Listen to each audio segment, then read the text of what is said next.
Hello everyone, welcome and thank you for coming back to Listening In, the National Counselling and Psychotherapy Society podcast. In this series, we want to give you the opportunity to listen in to some of the conversations that I'm lucky enough to have every day. That is, with a variety of people and organisations all working in the field of mental health and well-being. In this episode, we are joined by Rory Lees-Oakes, co-founder and director of Counselling Tutor. There's unlikely to be a counselling trainee in the UK who isn't aware of the extraordinary repository of resources, guidance, lectures and training that Rory, along with his colleague Ken, has created over the years. In addition, Rory is a seasoned podcaster himself, with well over 300 episodes of the Counselling Tutor podcast to his name. Considering the body of work he's created and his work as a lecturer in the past, it may be surprising to hear of Rory's own frustration and challenges as a student himself. And yet, perhaps that is what makes him so good at what he does. A self-confessed disruptor with a very real understanding of how we all learn differently or how academic ability should not be a barrier to learning.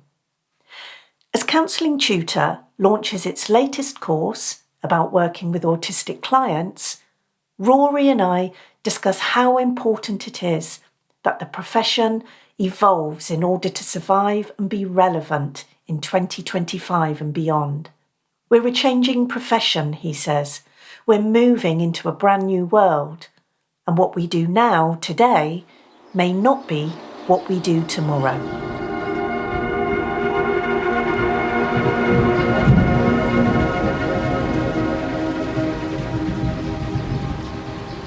I suppose, as I've already alluded to, I think so many people will be familiar with you, will obviously know Counselling Tutor.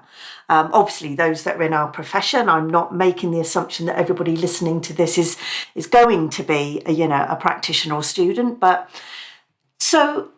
I'm not sure how many of us know how you came about. Creating Counselling Tutor and all of the myriad of resources that you provide, and many of them freely, so generously on that site. So I'm going to leave it a very big open sort of question for you. But what got you? I know you were a practitioner beforehand, am I right? Well, yes. I mean, I trained in the 2000s. So I did my first introduction in 2000, and then I had my interview for my certificate on the day the Twin Towers came down. Goodness. Yeah, wow. I went in very nervous for my certificate interview, and when I came out, the world had changed, and so had mine, really, because I took a different path. I left my job as a commercial manager for a Fortune 500 company, and took a different path. And then I went on to do the diploma, and I qualified in 2004. I see. And so a completely different path to the one you had been on before. Any particular reason that made you decide to do that? Well, it's quite interesting. I thought you might ask that question, so I had a bit of a think about it. I've always been interested in psychology, so I came from a very working class background. My mum was a secretary, my dad was an engineer, and they were quite aspirational people, but they didn't have I would say, a formal background in education. None of them went to university, although my dad studied to be an engineer, and my mother went to secretarial college, as it was called in that time. Mm-hmm. And they believed that education came from books, so they bought me a set of encyclopedias when I was about 11. Bless them. And none of them, and I was encouraged to read them because what knowledge is power, and they were on the right track. But I think that We know it's not as easy as just reading the book and all of a sudden you become a genius. And the book on psychology is the one that I read the most. I didn't understand most of it, but it was the one that kind of fascinated me. And I ended up, after a singularly unspectacular journey through academia, I think I was the only person in my year who managed to leave without any qualifications from secondary school. I actually think the teachers actually clapped when I left. I had lots of school reports saying must try harder. They were kind of frustrated because they'd say at parents' evenings things like, he seems to be really, really bright. He just doesn't apply himself.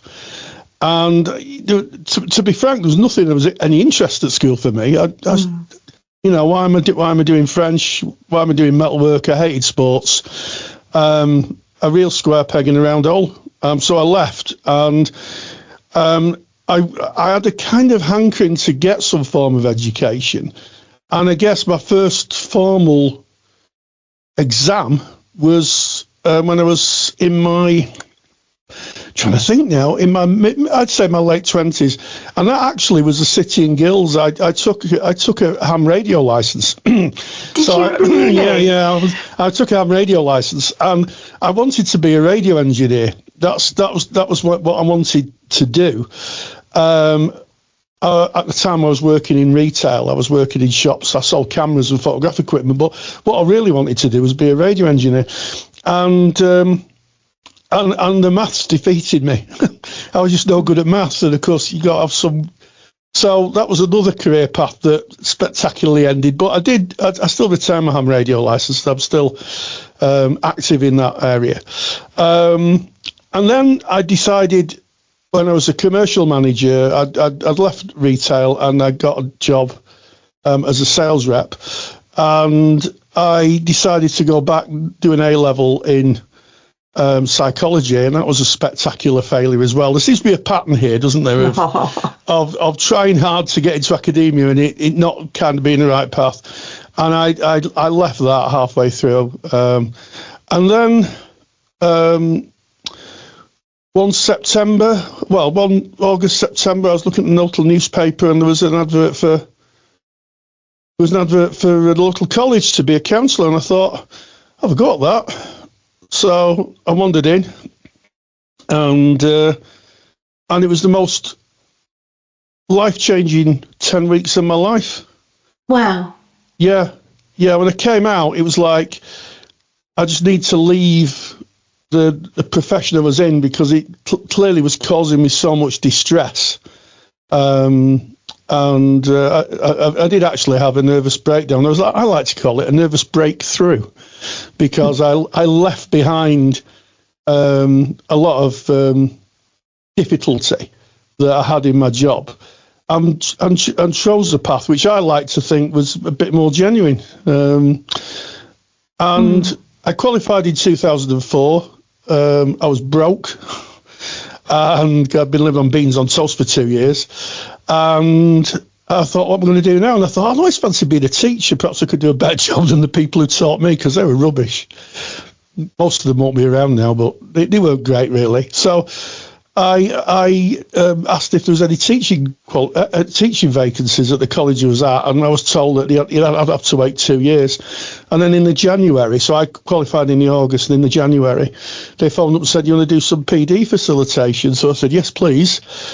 And then that went on, and I eventually took a Cert Ed, and that wasn't without a little bit of friction, really, because I worked at the local college, and I was halfway through my Cert Ed, and they closed the provision down, so I had no teaching hours. God.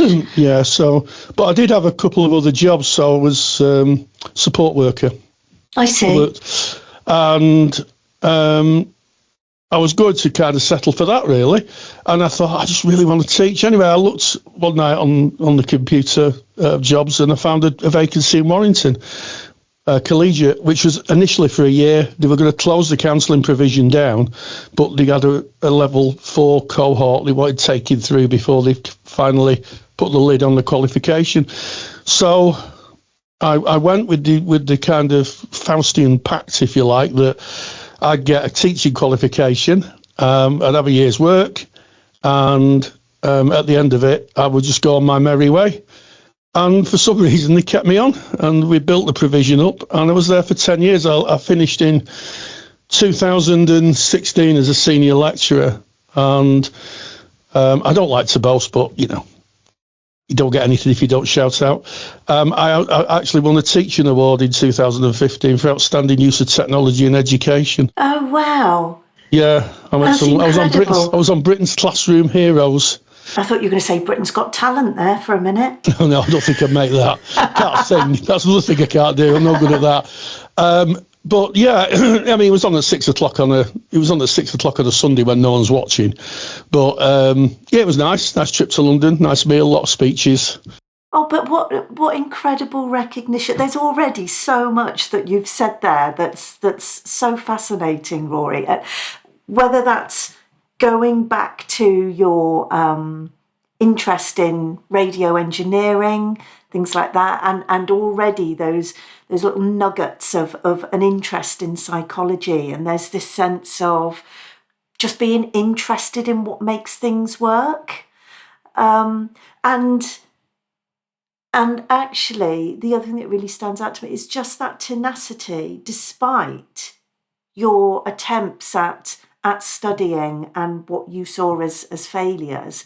You did keep going back. You did keep putting yourself forward. Whereas I think so many people would say, well, education in any shape or form is not for me. I'm not capable. I can't do this. But you didn't, did you? You kept putting yourself back. And the fact that you then end up working in education, teaching others, is absolute testament to you. Never mind the award that you got at the end of it, as that cherry on the cake. But that's so fascinating to just hear in that snapshot, that little pathway that you took to where you are now, and how many times I think it could have been perhaps an easy choice to say, maybe I won't carry on, maybe I won't follow that through, maybe I'll just go back into sales or whatever it might be. Was that ever an option? It's strange. My best friend at the time, Stuart, who's sadly not with us now, he said to me, I remember him saying, look, you're earning a fair amount of money as a sales guy, okay? The industry you're in, I sold photograph albums and photographic materials for the analogue age for people who use films. And of course, as soon as digital photography came, all that kind of disappeared, or the volume of it went, and our profession sunsetted. That side of it sunsetted. A new sunrise came with digital cameras. But my friend Stuart said, I should have stuck with sales. He said, you're working in a shop, you're eating beans on toast 3 nights a week, we never went out for anything to eat. Myself and my wife for 2 years, we never went out. And I had part-time jobs as well, but I just knew that if I stuck with it, something good was going to happen. Okay. I just knew. I used to say to my wife, something good will happen, and she's like, I hope so soon. But you mean that intuition, that sense of something, or was it feeling a sense of vocation at that point already? Like this is meant to be? Well, yeah, I think also, at this point it's probably useful to tell the story which other people may have heard of. It's no secret that we had a loved one in our family who was struggling a little bit with life, and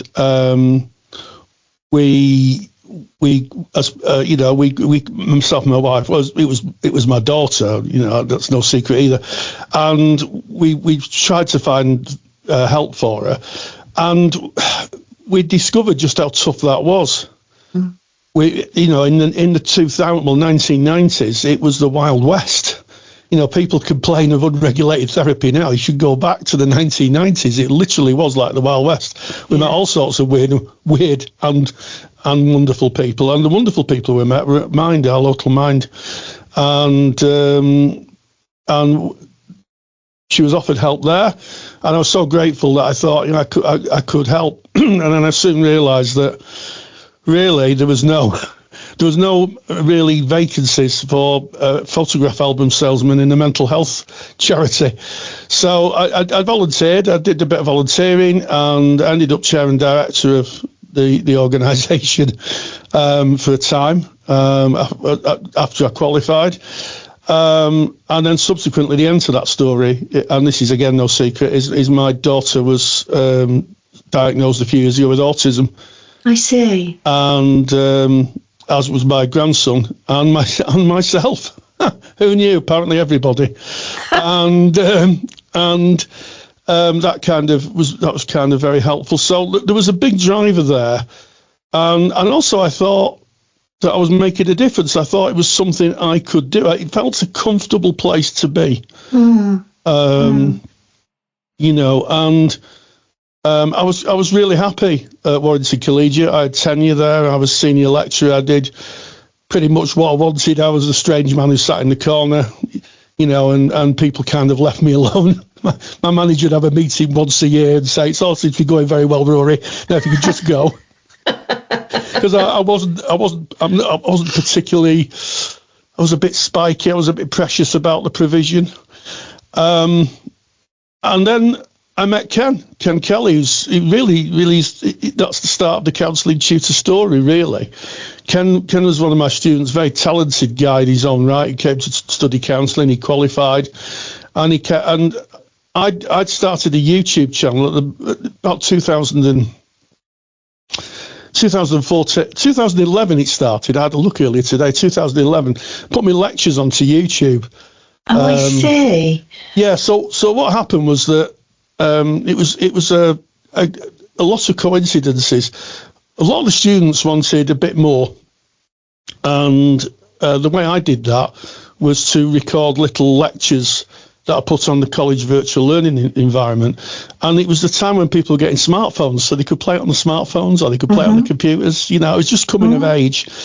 And one student said, "I'm not really good at the audio side to learn. Would you do a video?" And I said, "Yeah, I'll do a video," having no idea how to do video. But I thought, well, how difficult can it be? And I spent one entire night. I came home from work and I didn't go to bed, trying to make a video that fitted on the virtual learning environment. And I won't go on the technicalities of it, but they didn't give you a lot of space. Videos tend to be very big, in megabytes, and they don't give you a lot of space. And I put it on only to discover that, again, a technical thing, Apple phones wouldn't play it. So against college policy, I put it on YouTube because we weren't allowed really to do that. And I thought, well, it's all for the greater good. Some boundaries are meant to be pushed. Well, I thought didn't actually say YouTube in the policies, and I put it on YouTube just for this guy. And I went to have a look just before the lesson started again. It was Maslow's hierarchy of needs, and it had been viewed 250 times. And my first thought was, "Oh God, he's not getting it. He's been watching it too." Trying to. So I thought, oh dear. So I said to him, I said, "How's it going?" And he went, "Great, watched it once, got it." I said, "Well, I thought we were the other 249 people." Naively, I didn't think that anybody would be interested, and that was the beginning of it. And then I put a lot of other lectures on CT on the YouTube channel, and before long, I was outside the headmaster's office again. I got an email from the principal, and for the first time in my life, I stood outside the headmaster's office like an errant schoolboy. And he said he was him, and there was the head of IT. So I thought, this is pretty serious, this. And he said, "Well, what are you doing?" I said, why are you putting them on YouTube? I said, "Well, because the college servers won't support video." And he said, "Well, what are you doing it for?" And I said, "Well, I'm doing it to teach people. I thought that was my job." And he went, "Oh, right. Oh, okay then." And I said, "Well, can I go now?" And he went, "Yeah." So then that was it. Oh, that was that. That was that. And towards the end of teaching Ken. Ken went off. Ken's an incredibly visionary person. This is my business partner, Ken Kelly, and my friend. And he came back about a year later and he said, do you want to go into business together? And I said, no, I'm all right, really. I've got tenure here. And then I had a bit of a think about it, and we started off Counselling Tutor together. And that was when Ken had asked you, would you like to go into business with him? That was his idea of what he wanted to do, the business that he'd already decided he'd like to do with you, or did you come up with those ideas together? Well, it's very interesting. Ken's a very entrepreneurial, very, very visionary kind of guy, and he's also autistic. He's neurodivergent. People running Counselling Tutor, and we started off with something called Counsellor CPD, which didn't seem to take off. I think part of it was the technology side hadn't caught up. There's still a lot of students who weren't tech savvy, and then we just thought, well, what really does our profession need? And we thought, we could support students. So we started off with the podcast, the Facebook page, and the podcast. So, for those of you who might not listen, I'll give it a bit of a plug. CounsellingTutor.com, and you'll find the podcast tab. We're in iTunes. I think we're up to 385 episodes now. Oh, even more than I thought then. I think so. I think I'll have to have a look, but it's definitely well over 300. It's well over 300 now. And we do them every week. They go out every week in the academic year. And we've run that since 2015, I think. In terms of your ethos behind it, your personal ethos behind it, never mind, obviously, it being a business with Ken, is there anything about that? I suppose it's a bit of a lazy sort of connection that I'm making here, but is there anything about your own experiences, past experiences of learning, and how difficult you found that back in our day, that sort of typical way that we would be taught, and trying to offer other ways to help people learn, understanding there are other ways that learning can be? Well, I think first of all, I was so grateful. It was such a different learning experience, learning counselling, than anything I'd ever experienced. I mean, the 1970s weren't the most enlightened times. I was taught in a comprehensive school, which they've knocked down now. And personally, if I could have took a sledgehammer and helped them, I would have done that. and preferably with some of the teachers inside. I don't really mean that. and I thought, this is incredible, and if I can impart some of that and pass that on to people like me. Yeah. And for 10 years, I was talking to a friend of mine who I taught. She was selling sandwiches in a sandwich shop when she walked in my level 2 class. She's now head clinician at a children's charity, and it's just a joy. Yeah. And it's nothing to do with me. It's all her hard work. She wanted to be a therapist, and boy, oh boy, has she done that. And, if somehow I kind of help that process along, oil the wheels a bit, great. And that's what I was interested in. I was interested in helping people like me to fulfill their dreams, really. I often say, never let your fears get in the way of your dreams. And, and also to help people like my daughter. Yeah. Yeah. Great people. The person I knew my daughter's therapist because it's a small world. She never talked about what was said, but my daughter mentioned who the therapist was, and I knew her. And she was from a council estate in Oldham, and she was one of the best therapists I've ever met. Yeah. She was just brilliant, really a game player, but you heard her, and she spoke in a very northern accent. She wasn't the archetypal therapist, and that's what drives. It still drives me and Ken now. Well, it's what we say, isn't it? That it's not just, especially those conversations that held around regulation, for example, which, I know in many ways that's for another day, but just what you're saying in terms of, great counsellors, there's all this creativity and intuition and, empathy that's part of our skill set and part of what makes that great therapeutic alliance. It isn't just the academia, it isn't just the theory. And those things are so hard sometimes to measure and quantify, aren't they? But Rory, there's also those, so you're talking about that end result, what counselling students become and the part they play in society and helping others. But I think in terms of being a tutor, and there's such a generosity, I think, in sharing knowledge and sharing experience to others. Again, I'm sure there are people in our society that once they've found the key to something or understood something, want to keep that for themselves. And I think those that then choose to share that so widely, whether in a classroom or online or through podcasts, whatever that might be, there's a real generosity there that I think somebody like you or Ken are really displaying in what you do. Thank you very much. Thank you very much. I mean, it doesn't help that I was out last night having a meal with my wife and making up for the times we had beans on toast. Beans on toast, yeah. And we got chatting to another couple, and he asked me a question. It was just a benign question about why a child was upset because a snowman came on the TV. And I had to audit myself because I could have taught them all about attachment and all that kind of stuff. And, one of the things I've had to realise through the years is that my passion, and I guess, in the autistic world, we'd talk about that as a special interest, but it's not everybody's special interest. I could talk about it all day to anybody, but I have to realise that a lot of people are interested.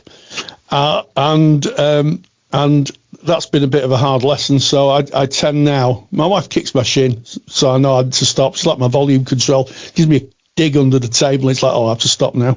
But I have a bit of a difficulty not being evangelical about what I know. That's the phrase I'd use.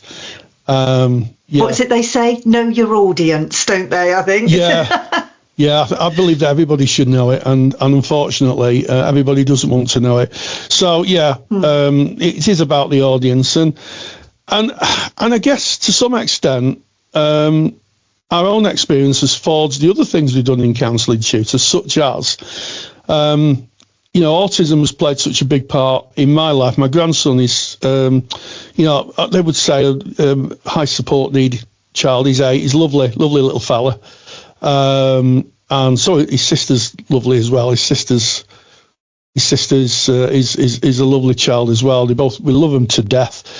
And of course my daughter's autistic, and I discovered I had an assessment, and there's a strong possibility that the person who did the assessment said if I'd been diagnosed at school, they would have said I was autistic, which came as a surprise to nobody that I knew. I said, "Isn't that a surprise?" And he went, "No, I don't think so, Rory."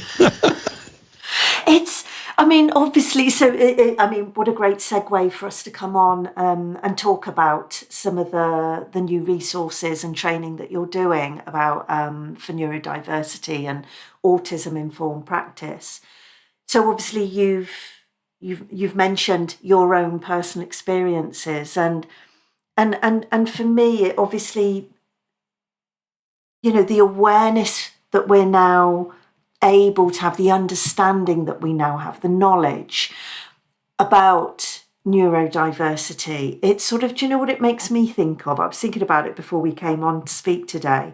When you watch a film and then there's a big twist at the end, and so your brain has to go all the way back to the beginning again and just remember that film and reprocess that film with that last nugget of information put within it and watch it through that lens and that perspective. And for me, it makes me think of over the years, whether that's friends, family members, whether that's clients that I've had in the past, before neurodiversity was even a word, or autism or ADHD and these terms that we know now and necessarily know.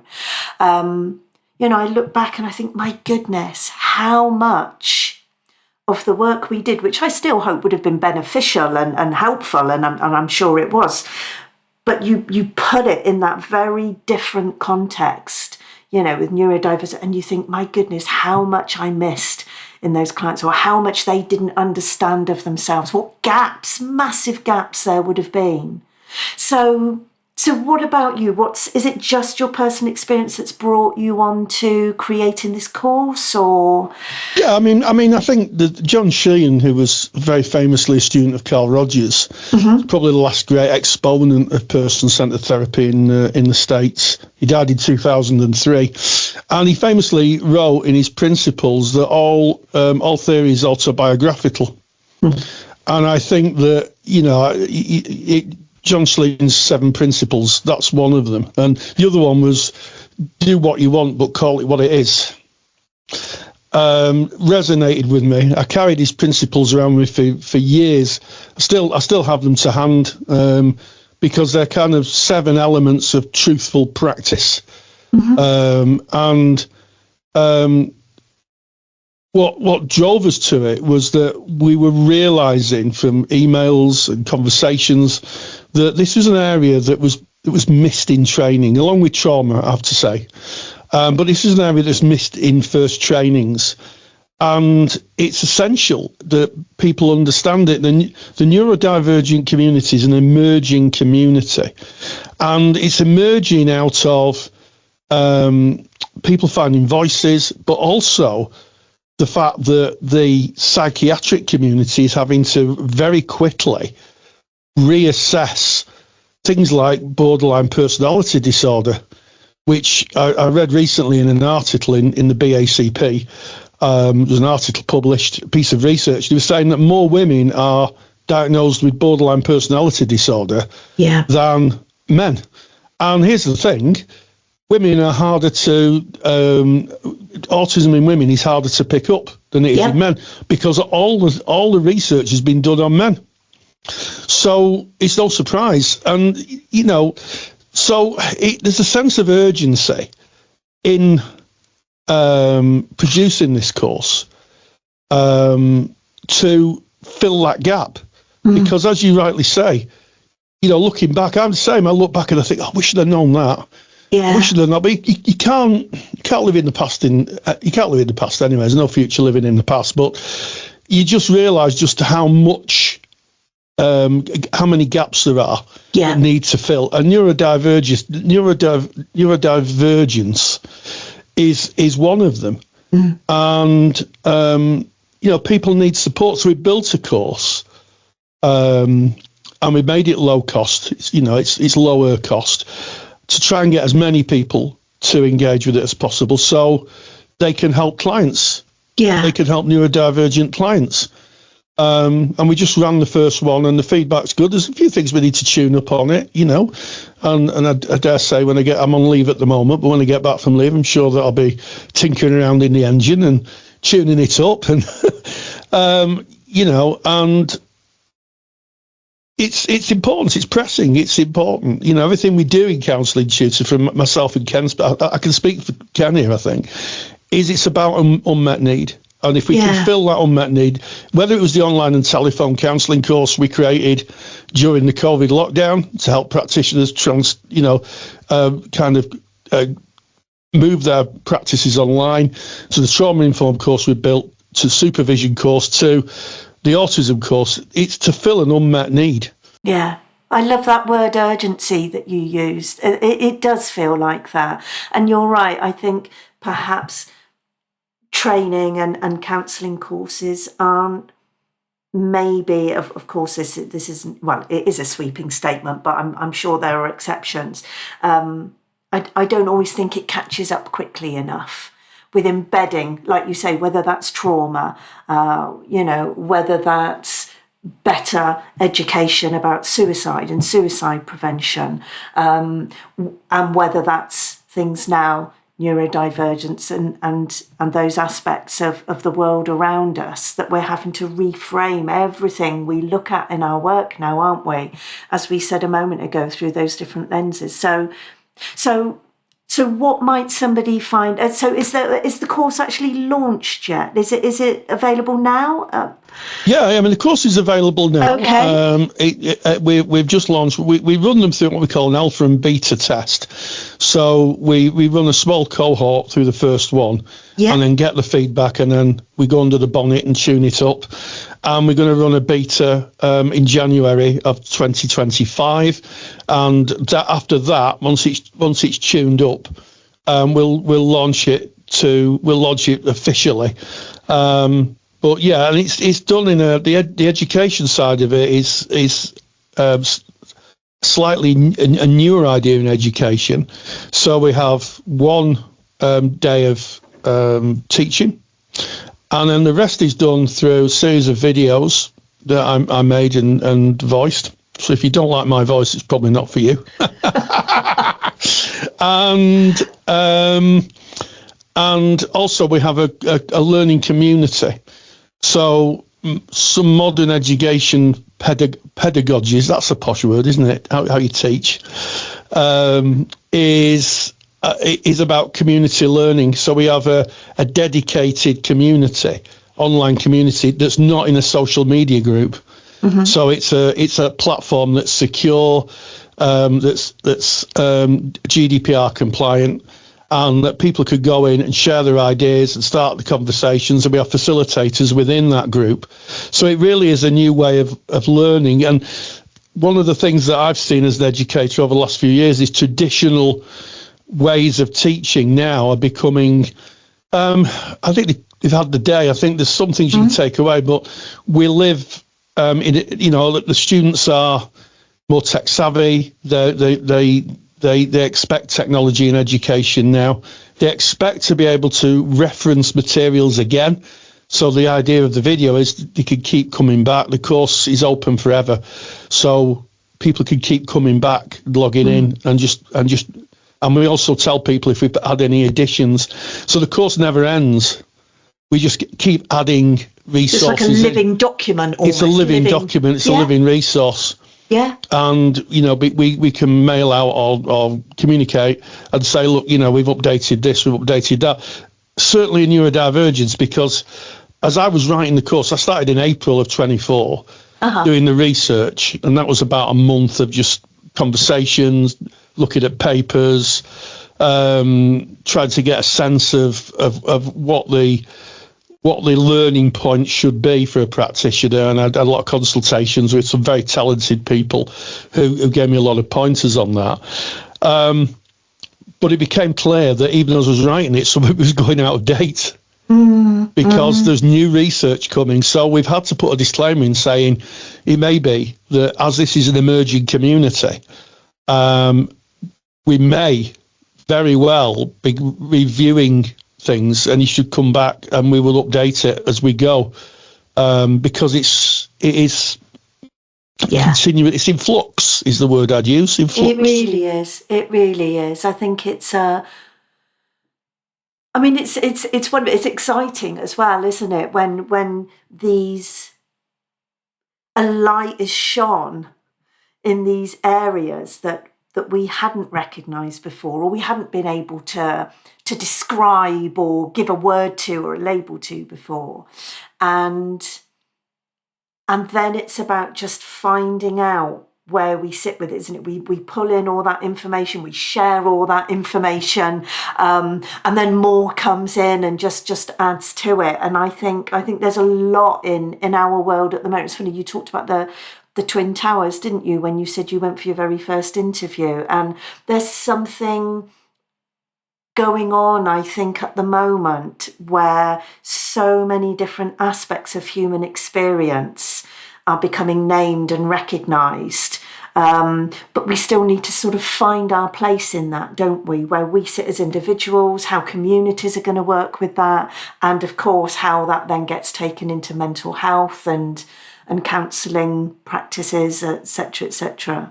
I think we're in the midst of a revolution. Yeah, exactly. In mental health, and I think within the next 10 years we'll see the DSM, the Diagnostic Statistical Manual, or ICD, which is the International Classification of Diseases, which is the European manual that a lot of psychiatrists, psychologists use to look at aspects of the human condition, be completely rewritten, and a lot of conditions depathologized. I think that too much of the human condition has been pathologized. Absolutely. And we need to remove that and say, look, this is the panoply of humanity. It's not a condition. It's not an illness, and we have to work with that. Yeah. We have to work with that and understand it and embrace it, because everybody's got something to offer. Certainly, if someone is very ill, then they're going to need a lot of help. If they're very ill and they may be dangerous to themselves and others, they may need, to have some kind of secure setting to get that help. But I think the whole of the mental health diagnostic criteria will crumble. I couldn't agree more. And becoming more trauma informed as a society, I think will absolutely push that along too. And perhaps a lot of that will start with the likes of the people, that you help teach and train, that will come from our community as counsellors and psychotherapists. We say about this podcast, it's about a collective voice, and that collective voice becoming louder and getting messages across, shared knowledge, shared understanding, shared beliefs, and it's all part of that, isn't it? So important. It really is changing. And you talked about how teaching within that is changing, whether, like you say, whether that is in terms of tech, whether that's now in terms of AI. I know that's something you're also very interested in, whether that is now our ability to understand that people learn in very different ways. So as many different resources we can, even embedded in EDI principles, just understanding not everybody learns the same. And it always feels like you're ahead of the game in all of that, you and Ken, that you're always just a step or so ahead and already planning these things as the rest of it. Or maybe I'm speaking for myself. I don't know, Rory, but as I certainly feel I'm sort of catching up with some of these things. I mean, I think it's fair to say that Counselling Tutor has been disruptive in a lot of areas of our profession. And we don't make any apologies for that. I think some of our profession needed to be disrupted. Yeah. And when I taught, I was very disruptive. I know that, I was outside the headmaster's office more times as a teacher than I was when I was at school. And I have to tell you, I was outside the headmaster's office a lot when I was at school. And, I kind of myself have a belief that, we teach the people of tomorrow. Carl Rogers alluded to it in his book, A Way of Being, which is his final book. It was his final book on therapy. I think there was a teaching book that came out after that. Came out in 85, I think. He died in 87. So he talked about the people of tomorrow. He knew it wasn't static. He knew that humanity wasn't static. And what he was saying was, what will the people of tomorrow want? How will you adapt your practices? And he threw the gauntlet down. Yeah. He threw the gauntlet down. He said, this is down to you. Not only as person-centered practitioners, but any practitioner to think, how do we adapt to society? And I think EDI is a really good conversation to have. I'm having conversations with colleagues about EDI, how we look at it and how we reframe it, not just as an add-on module in a counselling course, to how we kind of display that sensibility within the entire arc of practice, living and education. So I think it's an exciting time to train as a therapist in that we're a changing profession. We're a changing profession. When I started in the 2000s, my tutor referred to it as an emerging profession. We're emerging like some sort of flower, blooming. I think that flower's bloomed, but I think that now that it needs to be cultivated and shared So we got one plant, we need hundreds of plants shining and bringing happiness to the world. So yeah, we're changing profession, and I think that, you know, what we do now today may not be what we do tomorrow. There's a whole future out there that's going to be. For sure. You know, we could talk about AI. That's probably for a different conversation, but we're going to be moving into a brand new world in the next 10 years. Yeah. Brand new world, a world we couldn't even imagine.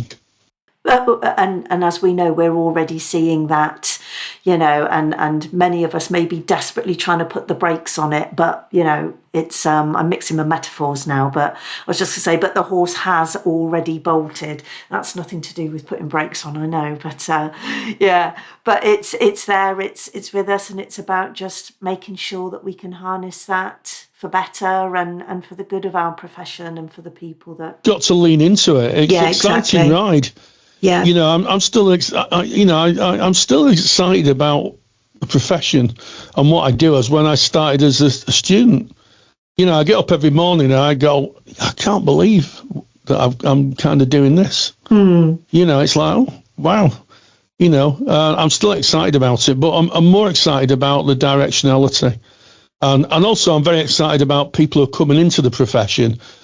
You know, we're seeing now people taking their master's degrees as a first qualification, as opposed to later life. We're seeing a lot of younger people coming straight out of college, going into training. They're whole new people with a whole new eye on the world. Yeah, and they're the future. You know, I was giving a guest lecture to a group of students, and I said, "You're the future. Yeah. You are the future of the profession." You know, but long after I've gone, or I'm sitting in the tea room drinking tea all day, which sounds great, doesn't it? I could do that all day. You'll be forging the profession. You're the guardians and the custodians of it. There's people who are going to shape it. So it's really exciting. And of course, professional bodies such as yourself are the people who are going to coalesce that, who are going to give a voice to it and help provide the shape. So kudos to the NCPS. Well, it's all of us, isn't it? We're all playing a little part in that picture moving forwards. I know we don't have much time left, so just to come back first and foremost to the autism course. Obviously, I know I say this every recording that we do. All the links, all the information people will need will be in the show notes below, wherever they're listening to this, so they can click straight through and find out more information and take them through to your Counselling Tutor website. Anything else about the course that you'd like to... Not really. If you want to know, if you're a student and you want a load of free resources, go to counsellingtutor.com. You know, there's piles of free information on there, and that's growing. We're in the process of adding more articles and more areas of interest, well-researched articles on all aspects of counselling. And we do offer, obviously, a paid resource if people want to join our libraries or join our courses. But if you want to listen to the podcast, want to listen to it, look at our courses, counsellingtutor.com, and it's all there. You just navigate to it and you'll find all of that. And there's a lot of it. Yeah, in an unashamed plug.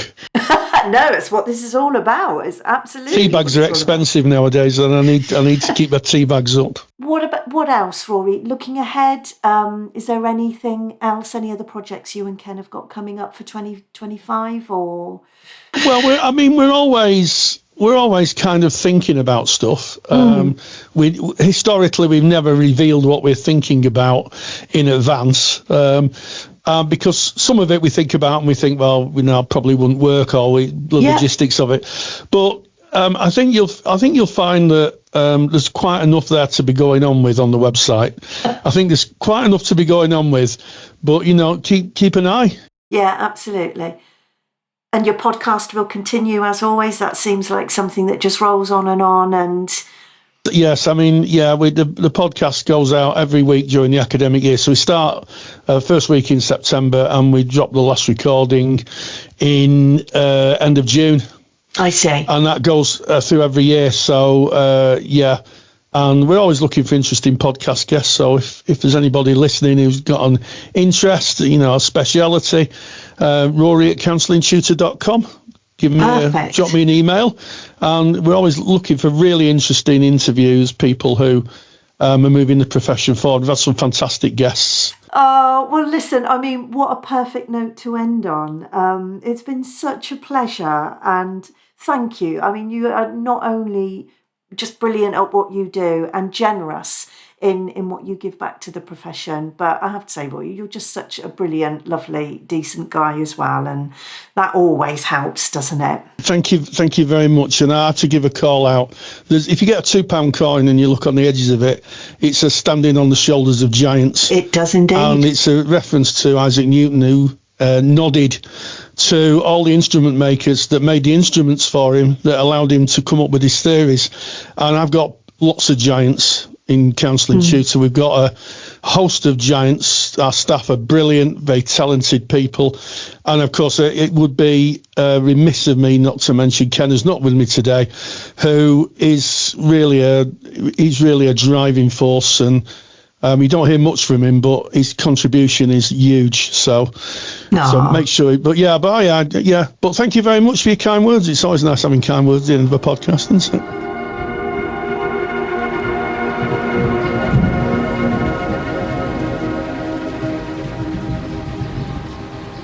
Thank you to Rory for joining me today, and thank you for listening in.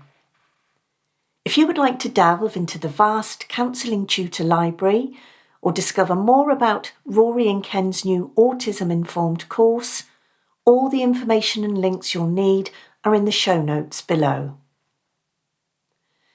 This podcast is brought to you by the National Counselling and Psychotherapy Society, a professional home for counsellors, psychotherapists, and over 120 wellbeing organisations across the UK. Autonomy, diversity, creativity and community are at the heart of what we do. We are creating a positive space for conversations with people who share common beliefs and goals, because together our voice is louder. If you would like to know more about the NCPS, please visit www.ncps.com for more information. Please remember to follow and subscribe so you're always part of the conversation.